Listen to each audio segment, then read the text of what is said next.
Hi everyone, आज हम contemporary audit की 1000 एमसीक्यू सीरीज को स्टार्ट करने वाले हैं। तो ये हमारा पार्ट नंबर पहला है, राइट। और ये जो सब्जेक्ट है कंटेम्प्रेरी ऑडिट, ये बीकॉम 4th सेमेस्टर का सब्जेक्ट है, यूनिवर्सिटी ऑफ लखनऊ, राइट। तो चलिए, इससे पहले बता दूं कि हमने 1000 एमसीक्यू सीरीज किस पर और भी प्रिपेयर किया है। तो हम माक्रो इकोनॉमिक्स और कॉस्ट अकाउंटिंग, ठीक, इन दोनों पर भी हमारे जो वीडियोस हैं वो अपलोड हो चुके हैं, ठीक, 1000 एमसीक्यू सीरीज में। तो जाइए और इन वीडियोस को, इन सीरीज को देखिए और अच्छे मार्क्स गेन करिए। और फिर यहाँ पे कमेंट सेक्शन में बताइए कि आपका रिजल्ट कैसा था, राइट। तो चलिए आज शुरू करते हैं contemporary audit. Multiple choice question का सिनेरियो मैंने कुछ ऐसा रखा कि क्वेश्चन एंड आंसर। इससे क्या होगा, एक तो ये चीज़ है कि टाइम सेव होता है, दूसरी चीज़ जो है वो वीडियो की जो ड्यूरेशन है वो ज़्यादा नहीं होती, ठीक। तो चलिए स्टार्ट करते हैं। फर्स्ट क्वेश्चन क्या है कि the word audit derived from. इसमें पूछा है कि जो ऑडिट वर्ड है वो कहाँ से डिराइव्ड हुआ है। तो वो डिराइव्ड हुआ है कहाँ से, लैटिन वर्ड से डिराइव्ड हुआ है। नेक्स्ट क्वेश्चन क्या है कि the word audit derived from the Latin word. इसमें ये बोला है कि ऑडिट वर्ड जो है वो कहाँ से उत्पन्न हुआ है, लैटिन शब्द से उत्पन्न हुआ है, ठीक। वो उस लैटिन वर्ड का नाम क्या है, ये आपका पूरा क्वेश्चन है। तो उस लैटिन वर्ड का नाम है ओडायर। क्या नाम है, ओडायर। तो इस बात का ध्यान रखिए। नेक्स्ट क्वेश्चन क्या है कि ओडायर का क्या मतलब होता है। ओडायर क्या है, ये चीज़ आगे के क्वेश्चन में डिस्कस किया तो समझ में आ गया थी। एक लैटिन ऑडिट जो है वो डिराइव हुआ किससे, लैटिन वर्ड से। वो लैटिन वर्ड क्या था, ओडायर। तो आपको समझ में आ रहा है ना कि ओडायर क्या है। तो ठीक है, तो ओडायर का क्या मतलब होता है, ओडायर का मतलब होता है टू हियर में सुनना, राइट। तो चलिए अब थोड़ा सा समरी बता देती हूँ आपको। Audit, right. ऑडिट किससे डिराइव हुआ है, किस शब्द से डिराइव हुआ है, तो लैटिन वर्ड से डिराइव हुआ है। वो लैटिन वर्ड क्या था, वो लैटिन वर्ड ओडायर था, राइट। और इस ओडायर का क्या मतलब होता है, इस ओडायर का मतलब होता है टू हियर। तो चलिए आपके क्वेश्चन रिविजन हो गए, राइट, रिविजन में आ गया। तो चलिए आगे शुरू करते हैं। आज क्या क्वेश्चन है कि in which year audit establish in India. India में इस्टेब्लिश, ठीक। तो और इंडिया में ऑडिट कब इस्टेब्लिश हुआ था, तो अप्रैल 1914 में। तो इस बात का ध्यान रखिए। नेक्स्ट क्वेश्चन की बात करते हैं। नेक्स्ट क्वेश्चन क्या है कि physical inspection of inventory bye qualified accountant is called, ठीक। वो क्वालिफाइड अकाउंटेंट क्या कहलाता है, जो फिजिकल किसी चीज़ की जांच करता है, फिजिकली किसी चीज़ की जांच करता है, तो उसे हम क्या कहते हैं, ऑडिटर, ठीक है। और फिर क्या है next question, main objective of auditing का मुख्य उद्देश्य क्या होता है, राइट। मुख्य उद्देश्य क्या होता है कि examination of books of accounts, ठीक। बुक्स ऑफ अकाउंट का एग्जामिनेशन करना, देखना कि सारे ट्रू एंड फेयर हैं या नहीं, राइट। तो नेक्स्ट क्वेश्चन क्या है कि in which year cost audit establish. यहाँ पर कॉस्ट ऑडिट की बात हो गई है। Cost audit establish in India, India की बात ध्यान दीजिए क्वेश्चन में, एक तो है कॉस्ट ऑडिट, दूसरा है इंडिया, राइट। तो आंसर इज 1975, 1975। नेक्स्ट क्वेश्चन क्या है कि auditors examine that supportive document and records, this technique is called, ठीक। जब भी सपोर्टिव डॉक्यूमेंट और रिकॉर्ड की बात हो तब भी आप अपने नाम की सपोर्टिव डॉक्यूमेंट, मतलब किसी भी रिकॉर्ड के सपोर्टिव डॉक्यूमेंट, मतलब कोई भी मतलब चीज़ है तो उसके सपोर्टिव डॉक्यूमेंट जो भी होंगे, परचेज एंड सेल के सपोर्टिव डॉक्यूमेंट क्या हो जाएंगे, वाउचरिंग, ठीक, वाउचिंग, राइट। दैट मीन्स ऐसे हम बोलते हैं वाउचर उसे, ठीक। क्या बोलते हैं, वाउचर। तो ध्यान रखिए कि सपोर्टिंग डॉक्यूमेंट जहाँ पे आएगा मतलब वाउचर, अगर ये वाउचर है या वाउचिंग है तो ये हमारे सही होंगे ऑप्शन में। तो चलिए नेक्स्ट क्वेश्चन की बात करते हैं। If auditors comes across any unusual transaction, right? Unusual transaction, verify the same thoroughly that it called, ठीक, क्वेश्चन में क्या था? Unusual transaction scanning of record, ठीक, scanning of record. Next question क्या है कि audit between two annual audit, यहाँ पे टू एनुअल ऑडिटर्स ना होकर ऑडिट होगा, टू एनुअल ऑडिट के बीच जो ऑडिट कराई जाती है that is interim audit. Next question की बात करते हैं कि interim audit is declared by, यहाँ पर इंटरिम ऑडिट जो है इंटरिम ऑडिट की बात है और किसके द्वारा डिक्लेयर किया गया? तो board of director, that means BOD के द्वारा डिक्लेयर किया जाता है इंटरिम डिविडेंड, राइट। तो चलिए नेक्स्ट क्वेश्चन क्या है कि audit conducted for special event is a partial audit. अगर किसी भी स्पेशल, टू टर्म्स पकड़िए, एक तो क्या है स्पेशल इवेंट मतलब पार्शियली ऑडिट, राइट। यहाँ पर पार्शियल ऑडिट का क्या मतलब होता है कि आधी ऑडिट। क्या मतलब? आधी ऑडिट, जैसे कि पूरा ना कर करके हमने ट्रेडिंग का ही कर लिया, ठीक। तो मतलब एक स्पेशल केस में एक स्पेशल इवेंट, ठीक, एक स्पेशल इवेंट में, ठीक, जब कोई भी ऑडिट होती है, ठीक, एक स्पेशल बुक्स ऑफ अकाउंट्स की, ठीक, स्पेशल बुक्स ऑफ अकाउंट की जब ऑडिट होती है तो दैट इज पार्शियल ऑडिट। इस बात का ध्यान रखिएगा, राइट। तो पार्शियल ऑडिट जैसे अब कहा गया कि केवल बैलेंस शीट चेक की गई, ठीक, केवल बैलेंस शीट का ऑडिट हुआ है तो दैट इज, और किसी का नहीं हुआ तो दैट इज पार्शियल ऑडिट। तो इस बात का भी ध्यान रखिए। डॉक्यूमेंट आर क्लासिफाइड, डॉक्यूमेंट कितने पार्ट में क्लासिफाइड है, कितनी कैटेगरी में? तो 4 मेजर कैटेगरी में। तो इस बात का भी ध्यान रखना है। नेक्स्ट क्वेश्चन क्या है कि documents which have their origin, मतलब बोला गया है कि उनका जो ओरिजिन है in the hands of third party. यहाँ पे कुछ पॉइंट है, उनको हाईलाइट कर लीजिएगा। थर्ड पार्टी में, ठीक, उनका ओरिजिन कहाँ है, किसके हैंड में है? थर्ड पार्टी के हैंड में है। और फिर क्या? एंड हेल्ड बाय देम, और हेल्ड किए जाते हैं उन्हीं के द्वारा। थर्ड पार्टी के हाथ में है, क्या है? ओरिजिन कहाँ है? थर्ड पार्टी के हाथ में। और हेल्ड किसके द्वारा किए जाते हैं? Held by them. तो ये क्या है? एक ऐसा डॉक्यूमेंट होगा, ये मोस्ट रिलायबल डॉक्यूमेंट होगा, मतलब ज़्यादा विश्वसनीय डॉक्यूमेंट होगा। नेक्स्ट क्वेश्चन क्या है कि document which have their origin, जिसमें उसका ओरिजिन किसके पास होता है? In the hands of third party. Origin तो थर्ड पार्टी के ही हाथ में है, लेकिन held by the organisation. Held किसके द्वारा किए जाते हैं? ऑर्गेनाइजेशन के द्वारा हेल्ड किए जाते हैं। तो ये कैसे डॉक्यूमेंट है? ये मोर रिलायबल डॉक्यूमेंट है। कैसे? मोर रिलायबल डॉक्यूमेंट है, तो ध्यान रखना है। फिर क्या है कि documents which have their origin, उनका ओरिजिन कहाँ? ओरिजिन हो ऑर्गेनाइजेशन के हाथ में और हेल्ड की जा रही हो थर्ड पार्टी के द्वारा, ठीक। ओरिजिन किसके हाथ में है? ओरिजिन है ऑर्गेनाइजेशन पे, ठीक, एंड हेल्ड किसके द्वारा किए जाते हैं? तो ये कैसा डॉक्यूमेंट होगा? ये रिलायबल डॉक्यूमेंट होगा। ओरिजिन था ऑर्गेनाइजेशन के पास, लेकिन हेल्ड किसके द्वारा किया जाता रहा? थर्ड पार्टी के द्वारा। तो ये कैसे डॉक्यूमेंट हुए? रिलायबल डॉक्यूमेंट हुए।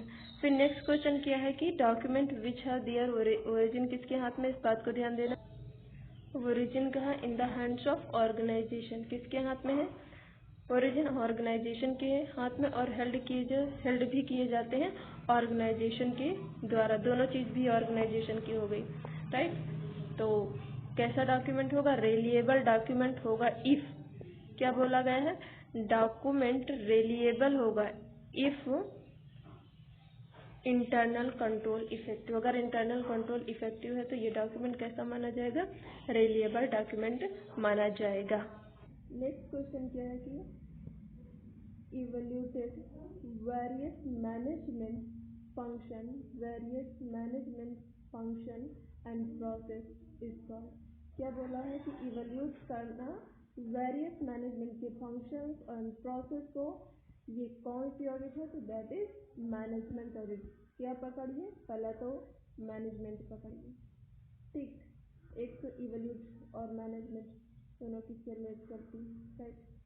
तो ये क्या हो गया? मैनेजमेंट ऑडिट हो गया। तो की पॉइंट पकड़ना सीखिए।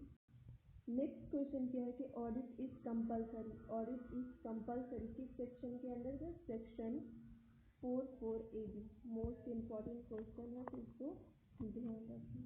नेक्स्ट क्वेश्चन क्या है कि सीकिंग इंफॉर्मेशन, क्या seeking information from person belonging to the organisation और from outside organisation is called inquiry.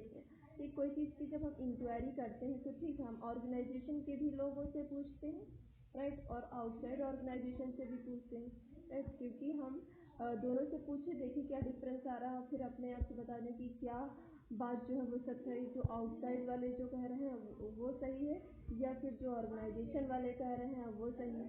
तो इस बात का ध्यान रखना है, ठीक। तो इसे क्या कहते हैं? इसे हम इंक्वायरी कहते हैं, राइट। तो ध्यान रखिए, कुछ एक कंसेप्ट में बनाइए कि आप एक समझ विकसित कीजिए। अगर समझ है, आप समझ को रटने से नहीं करते हैं, समझने की कोशिश करते हैं, तो बहुत इजी, इतना कठिन भी नहीं है पॉइंट। आपको अच्छे से समझने अगर आपके साथ अच्छे से क्लियर हो जाएगा। चलिए नेक्स्ट क्वेश्चन क्या है कि audit technique is adopted by.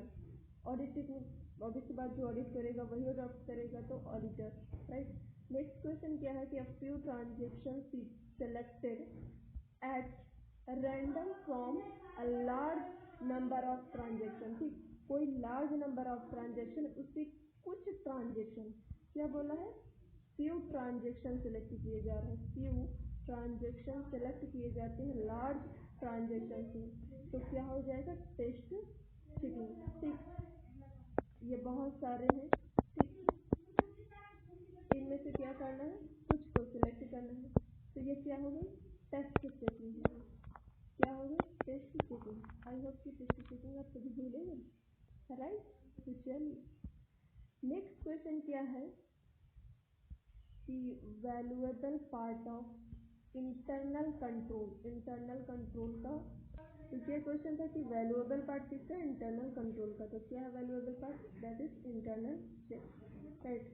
तो ध्यान रखिए कि जो इंटरनल कंट्रोल ये बड़ा है, ठीक, ये बड़ा, इसके टू पार्ट है, एक इंटरनल चेक, ठीक, एक इंटरनल ऑडिट, एक इंटरनल ऑडिट। तो ध्यान रखिए इंटरनल कंट्रोल की कितने पार्ट होती हैं? टू पार्ट, एक इंटरनल चेक, एक इंटरनल ऑडिट, ठीक। तो ध्यान रखिए इस बात का। नेक्स्ट क्वेश्चन क्या है कि वेरीफाई अर्थमेटिक एक्यूरेसी। अर्थमेटिकल जो एक्यूरेसी होती है उसको वेरीफाई करना एंट्रीज की किसमें? In the books of account में इज कॉल्ड, उसे क्या कहते हैं? रूटीन चेकिंग, ठीक। तो रूटीन चेकिंग से समझिए कि मतलब कई बार सॉल्व में, मतलब कई बार मंथ में हो सकता है कि 2 बार मंथ में, ठीक, मंथ में 2 बार होती है। इसमें कुछ मिस्टेक्स वगैरह जो थी उनको फिर बताएगा, फिर वो सही हो गई, ठीक। उस तरीके से साल में जब कई बार होती रहती है, ठीक, कई बार जो ऑडिटिंग होती रहती है, ठीक, कई बार ऑडिटिंग जब होती रहती है तो इससे क्या होता है? एक्यूरेसी बहुत ही अच्छे से, मतलब एक्यूरेसी बहुत अच्छी रहती है, ठीक, एक्यूरेसी का कोई इश्यू नहीं होता है, ठीक है। तो इसीलिए इसे क्या कहा गया है? रूटीन चेकिंग कहा गया है। कि रूटीन चेकिंग होता है कि जिसमें कि मान लीजिए कोई बुक्स ऑफ अकाउंट्स बनाए गए हैं, इसमें कोई एंट्री नहीं पास की गई, कोई एरर्स ऑफ ओमिशन है, या फिर एरर ऑफ कमीशन है, एरर ऑफ ओमिशन है, एरर ऑफ प्रिंसिपल में, ठीक। तो क्या होता है कि रूटीन चेकिंग से इन सब चीज़ों का आसानी से पता चल जाता है। तो इसमें जब ये सारी चीज़ें, जहाँ पर ये रूटीन चेकिंग होती है वहाँ पर क्या होता है कि इंटरनल ऑडिट की भी नीड नहीं पड़ती, क्योंकि यहाँ पे रूटीन चेकिंग है, ठीक। तो डायरेक्ट फाइनल ऑडिट जब होती है इसमें तो उतना ज़्यादा वो होता नहीं, ठीक। तो इसमें इतनी ज़रूरी नहीं कि आप फाइनल ऑडिट कराओ या ना करो, वो तो डिपेंड अपॉन द ऑर्गेनाइजेशन, ठीक। तो बेसिकली हमें यहाँ पे रूटीन ऑडिट समझना था। तो चलिए आगे vouching is the backbone, most important. किसका बैकबोन है? वाउचिंग। किसका बैकबोन है? ऑडिटिंग का। तो ध्यान रखिए किसका बैकबोन है? ऑडिटिंग का। फिर क्या? Vouching is the expanse of, किसका एक्सटेंस है? ऑडिटिंग का। तो दो क्वेश्चन है, इम्पोर्टेंट है। रिटन एविडेंस इन ओरिजिनली, अगर कोई भी एविडेंस वर्जनी मतलब एकदम मूल रूप से जो एविडेंस है वही एविडेंस लिखा जाता है, तो ऐसा किस वाउचर में होता है? तो ऐसा होता है प्राइमरी वाउचर में। तो इस बात का ध्यान रखिए। क्या बोला है कि सब्सिडायरी, किस वाउचर की बात हो रही है? सब्सिडायरी वाउचर के बारे में बात हो रही है। उसे कह रहा है कि किस और नाम से जानते हैं? Known also collateral voucher. किस नाम से जानते हैं? कोलैटरल वाउचर के नाम से जानते हैं। क्या बोला है कि वेरिफिकेशन, क्या बोला है कि वेरिफिकेशन बिगिंस, कहाँ पर शुरू होता है? कहाँ पर स्टार्ट होता है? बिगिंस होता है जहाँ पर वाउचिंग इंड्स होती है। ध्यान रखिए, जहाँ पर हमारा जो वाउचिंग का काम है वो खत्म होता है, वहीं पर क्या स्टार्ट हो जाता है? वेरिफिकेशन स्टार्ट हो जाता है। नेक्स्ट क्वेश्चन क्या है कि वाउचिंग इज बेस्ड ऑन, किस पे बेस्ड है? तो डॉक्यूमेंट्री एग्जामिनेशन पर बेस्ड है। फिर क्या है क्वेश्चन की वेरिफिकेशन इज बेस्ड, किस पर बेस्ड है? On physical as well as documentary examination पर बेस्ड है। क्या बोला है कि verification physical as well as documentary examination पर बेस्ड है। फिर क्या है? Distribution of profit under section, distribution of profit किस सेक्शन के अंदर मेंशन है? डिस्ट्रीब्यूशन ऑफ इस मतलब कि ऑडिट का डिस्ट्रीब्यूशन, ऑडिट से रिलेटेड जो डिस्ट्रीब्यूशन ऑफ प्रॉफिट होता है उसकी बात की गई, क्योंकि हम ऑडिट सब्जेक्ट ही पढ़ रहे थे, तो ध्यान रखिएगा। तो क्या होगा? सेक्शन 204। फिर क्या है? डिविडेंड डिक्लेयर इन, कहाँ पे डिक्लेयर किया जाता है? जनरल मीटिंग में बाय बीओडी के द्वारा, that is board of director के द्वारा। फिर पेमेंट का क्लासिफिकेशन, पेमेंट क्लासिफाइड है इन कैपिटल एंड रेवेन्यू में। और फिर क्या है? Powers and duties of auditor, क्या बोला है कि powers and duties of auditor under section 143, section 143 subsection 1 में। फिर क्या बोला गया है कि रेम्यूनरेशन ऑफ ऑडिटर्स, ऑडिटर का रेम्यूनरेशन किस सेक्शन में है? 142 मतलब 142 में। फिर क्या बोला है कि ऑडिटर्स रिपोर्ट अंडर सेक्शन 143, किस में है? 143 सेक्शन 143 सबसेक्शन 2। फिर क्या है? एएस, क्या बोला है? AAS B stand for auditing and assurance standard board, right. Next question क्या है कि standard on auditing comes into effect, कब आया है ये स्टैंडर्ड ऑन ऑडिटिंग इफेक्ट में? कब आया है? 1 अप्रैल 2008 में। नेक्स्ट क्वेश्चन क्या है कि ASA मतलब AASB का क्या मतलब होगा? Auditing and assurance standard board, collectively known as, उसे कलेक्टिवली क्या कहते हैं? Engagement standard, engagement standard. फिर क्या? SQC stand for standard on quality, ठीक, स्टैंडर्ड ऑन क्वालिटी, इस बात का ध्यान रखिए। फिर बुक डेप्ट, क्या बोला है कि जो बुक डेप्ट होते हैं शुड बी वेरीफाइड, उन्हें वेरीफाइड करना चाहिए with the help of debtor schedule के साथ, किसके द्वारा? डेटर शेड्यूल की हेल्प से हमें जो बुक डेप्ट होते हैं उनको क्या करना चाहिए? वेरीफाई करना चाहिए, राइट। तो चलिए आज के वीडियो में इतना ही, मिलते हैं नेक्स्ट वीडियो में पार्ट 2 के साथ। All the best.